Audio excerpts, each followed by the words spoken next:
বিভিন্ন ধরনের মাছ খাচ্ছে, আল্লাহ খিলেছিল, ফলমূল খাচ্ছে। 100 ফুট উপরে যদি কাঠল যাচ্ছে মাটির থেকে সেন্ট পাচ্ছি, আর এখন খাতেও সেন্ট নেই। ইলিশ বসে যেটা, ইলিশ ছিল যেটা, যেটা আত্মীয় ইলিশ দিয়ে ভাত খাচ্ছে, সকালবেলা বাইয়া বসে 10 জনের মধ্যে বসে বলছে যে ইলিশ মাছ দিয়ে ভাত খাচ্ছে। সেন্ট বাই হয়ে গেছে কাল থেকে দৌড়। আমরা এই বয়সে যেটা কাজ করবো ওরা আমার সাথে পাবে না, এখন যে কোনো কাজে পাবে না। আর উবেন, খেত নিবেন, ধান কাটা উবেন পাবে না, এখন পাবে না। এখনকার যেটা 20-22 বছর ছেলে পেলে পাবে না, আমার কাছে এখন পাবে না, যোগাযোগ করে পাবে না এখন। আপনি যে নিতে পারবেন, ওরা নিতে পারবে না এখন।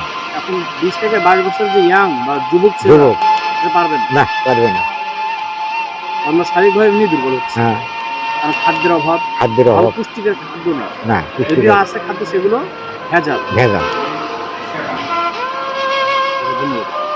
ধন্যবাদ।